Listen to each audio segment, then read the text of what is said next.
Everyone thought I was dead. They had even started digging a hole for my coffin in the backyard.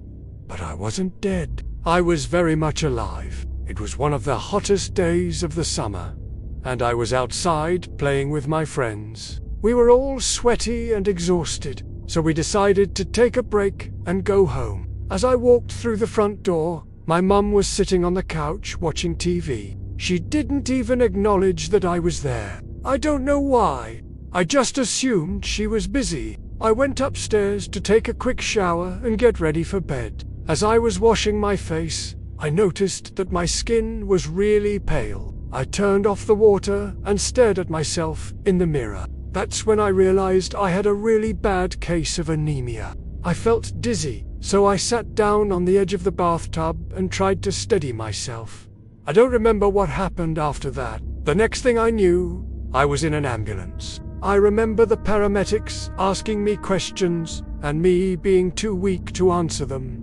The last thing I remember is my mum cradling me and crying, and then everything went black. When I woke up, I was in a hospital bed. At first, I couldn't figure out where I was or how I got there.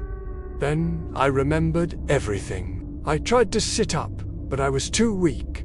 That's when I noticed I had a tube connected to my arm. The nurse came in and told me that I had been in a coma for 3 days. Apparently, my anemia had gotten worse, and I had almost died. She said that my mum never left my side, and that she and my dad were so grateful that I was awake. I wanted to tell them that I was fine, but all I could do was make a face. My throat was so dry from being intubated that I couldn't talk. The nurse brought me some water and told me to drink it slowly. Finally, I was able to speak. I asked her where my mum was, but she didn't answer me right away. She looked at my chart and then at me. "Your mother and father, they left about an hour ago," she said. "They said they needed to take care of some things. It wasn't like my mum to leave me alone in the hospital, even if it was just for an hour." I tried to call out to her,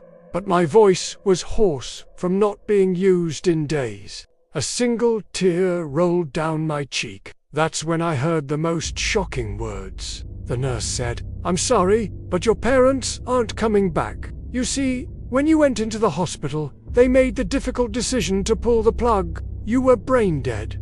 I was confused. What did she mean? Did she just tell me that my parents gave up on me? I tried to protest, but I was too weak. All I could do was shake my head and cry. To be continued.